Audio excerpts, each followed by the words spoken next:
everyone, Coach Zachariah, Silver Bullet Fitness, coming to you with another video on your road to your first client as a personal trainer. So we've covered some really great ground in our last couple of videos. We've discussed how much to charge, we've discussed how you're going to get paid and how you're going to keep getting paid. We've also discussed where you're going to prospect some of your first clients. This video is going to be broken down to two parts. The first part, we're going to talk about consultations, the conceptual side of it, give you some tips and what you're trying to achieve from the consult.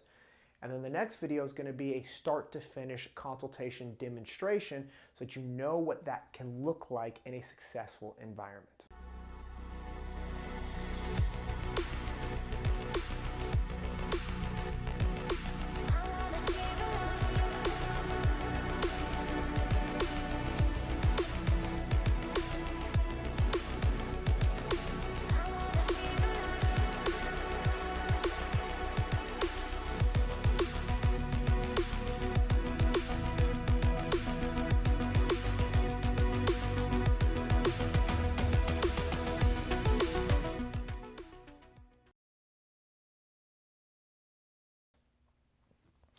All right, cool. Let's get to the conceptual side of consultations, aka what I call getting up to bat.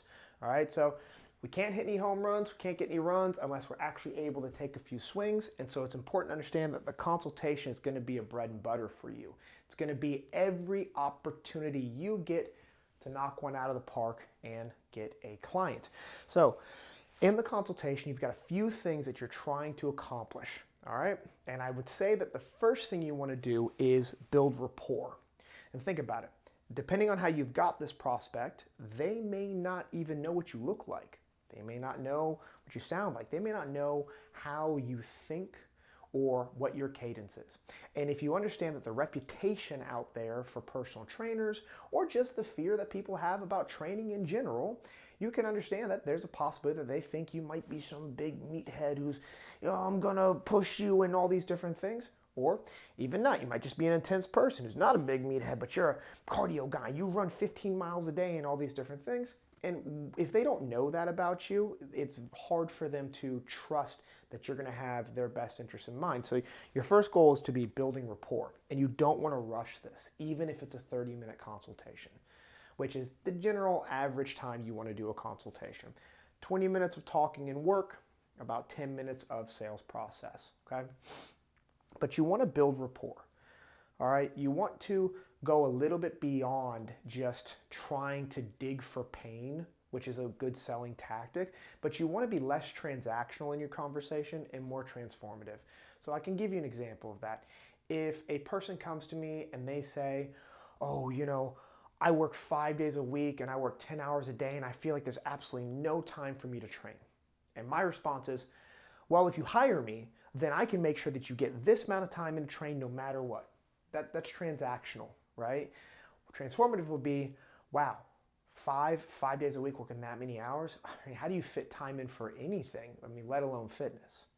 That type of question helps them to look at the bigger picture of their life, and it helps you to build rapport and show them that you genuinely care about what they have going on, and you're not just there to convince them to be trained. You're there to look at the whole scope of their life, because it's important for you to know how you're going to fit in that accountability piece, but it's important for them as well to know that you're looking at their entire life and you understand their struggle.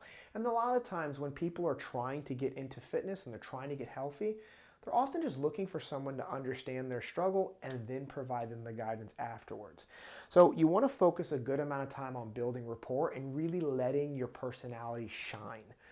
Don't let your book smarts and your knowledge shine as much as your personality, but when the time calls for it, yes, demonstrate your book smarts, because they will ask questions or lead you down certain paths, and that's a great opportunity for you to also show your expertise, and that is going to help in that rapport process, okay?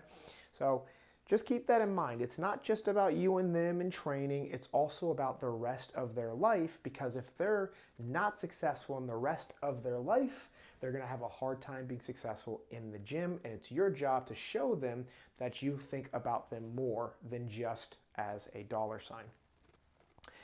Provide value, and that's where that expertise comes in.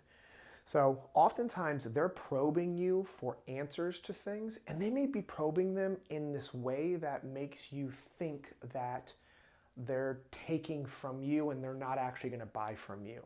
So they may say things like, okay, well, how many exercises should I do a day? And those type of questions kind of you look at, okay, this is a transactional question.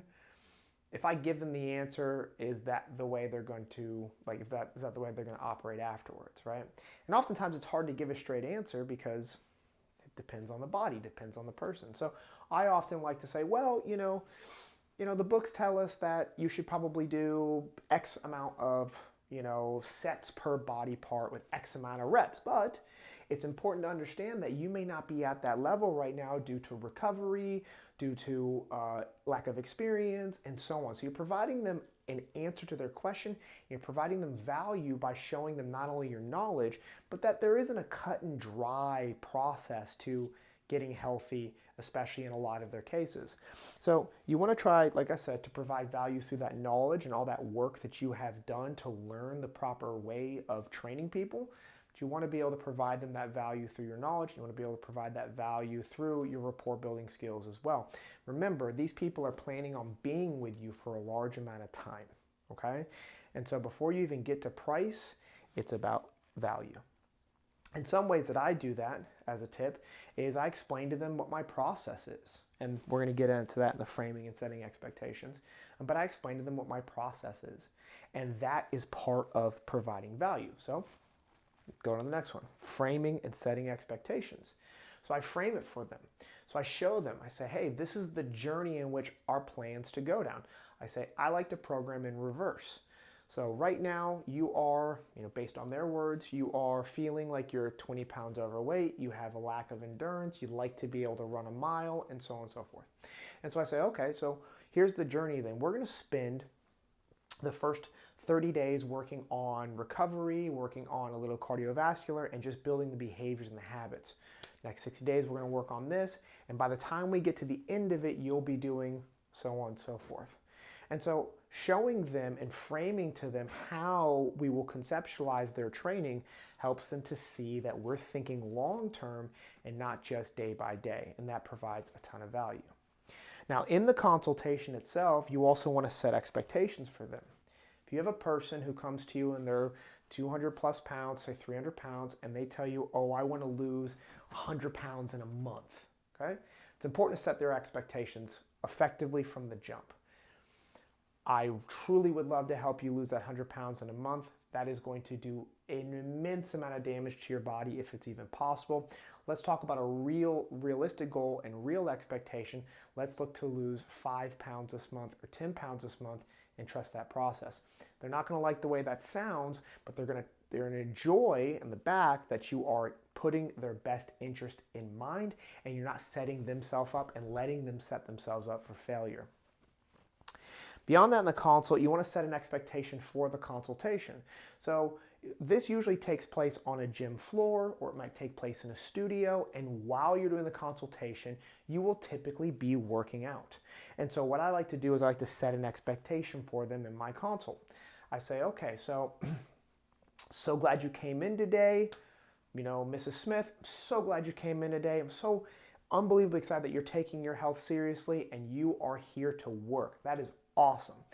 Here's what we're going to do today. First, we're going to talk about, your lifestyle, your schedule, kind of talk about how you eat and what's going on with that. And then what we're going to do is we're going to go over and we're going to work out just a little bit. Now, I'm not going to kill you today because, of course, if we kill you today, you're not going to come back tomorrow. Laugh, then, conversation. And then we say something like, okay, so all I want to do is I want to test a few things that are important to us. So we're going to test some movement, some body movement, okay, or movement patterns. Say, okay, so we're going to test the hinge, we're going to test your push, your pull, your core, a little bit of core work, and we're going to test your squat. So I could have you come in here and I could have you bang out 40 dumbbell curls and a bunch of burpees. That's not what I'm looking to do today. I'm looking to see how your body moves through the motion so that when we start training together, I have the ability to know what we need to work on and what we can improve upon and what we need to avoid. All right. And so that's setting the expectation for that consult. So they know exactly what they're walking into. They know exactly how sweaty they're going to be by the time they're done. They know to expect a little bit of soreness, but they know that you're watching for specific things that is going to help you help them at the end of the day. And that goes back to providing that value. Okay. At the end of the consultation, the goal here is to ask for the sale and to demonstrate your worth. And so here's what you've done. You have brought them in for the consultation. They've already walked through the door, so they're pretty serious about their health, okay? So they walk in. You're building rapport with them. You're showing them that you're not scary. You're showing them that you're intelligent. You're showing them that you care about what they have going on in their life. And you're showing them that you have a plan in mind to build for them to get them where they want to go. All right. You've built rapport with them by being friendly, by being personable, by talking about their family and all the other things that they have going on. And you've also asked them a bunch of open-ended questions that allow them to do the majority of the talking so that they can talk and illuminate to you exactly what they need to do. And it might be some of their first time getting it out to somebody as well. So you're letting them do most of the talking. You're framing it, setting an expectation for the consult so they know exactly what they're in for. You're providing value for them in every single way, shape, or form. And now all you have to do is ask for the sale. Okay? So you get done with the consultation. Hey, how'd that feel? That felt awesome. Oh, great. Did you like what we did here? I did. You worried about anything? No. And they'll repeat things. So I've just been telling you. I've been just trying to get in. I've been trying to... and that's what you're doing today. We love that. It's awesome. So listen, now that we've gone through this consultation, I have a pretty good idea as to how I'm going to help you achieve what you're trying to achieve. Now we're just going to discuss how long we're going to do that for, right? And so, boom, immediately, still not talking about price yet, thinking about it, and then you get them wherever you need to. You hand them a visual display of the pricing sheet, or you talk out loud, and you say, boom, it's going to be X $710 a month. How's that sound? Right?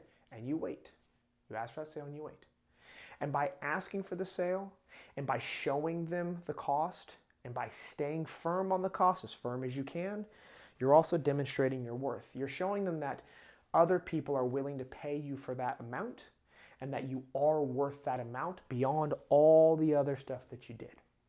And if you've built enough rapport, you can overcome objections in a more aggressive fashion or assertive fashion because you've had conversations and they've told you things that are important. So, all right, Mrs. Smith, listen, here's what we got. Boom, boom, boom. They go, I don't know. It's just so much and I don't know. You go, okay, perfectly understand. Wait a little second. Boom, boom, boom. They go, yeah, I think I'm going to do something else. You go, okay, well, listen, when you came in, you told me you were very afraid of this pre-diabetic diagnosis that you have. And so we know that this is the only way that we're going to reverse that pre-diabetic diagnosis. And before you came to me, you didn't have a plan. So I understand that this is quite an investment for you, but think about the outcomes if you don't, right? And that rapport allows us to have those harder conversations with them. Right? It allows you to say, listen, I understand it's about money, but boom, boom, boom, boom, boom, okay? Or other techniques like, all right, so when you're looking at this from scale from 1 to 10, 1 being the absolute worst and 10 being we got a deal, where are you falling at? Oh, I'm at like a 7. All right, what would get us to a 10? Okay, why isn't it a 1? Right? And help them remember the value and why they are working with you or have come to work with you in the first place. If you do all of those things right and then ask for the sale, should have no problem. Should have a high close rate on these clients because you've demonstrated all of the value to them before even stepping into the price. Okay? So, like I said, this is a shorter video on consultations. This is kind of the rough idea of what the structure of a consultation should look like, as well as some little tidbits and tips in there to help you understand what you're aiming to do inside that consultation. Like I said, lots of conceptual stuff. In the next video, I'm going to show you a start to finish example or demonstration of a full consultation. So you can get the idea of what that looks like, help yourself kind of get the marbles out of your mouth, figure out what kind of exercises I do in those consultations based on their body type, et cetera, and you're going to be able to be confident going into your first consultation, getting your first client.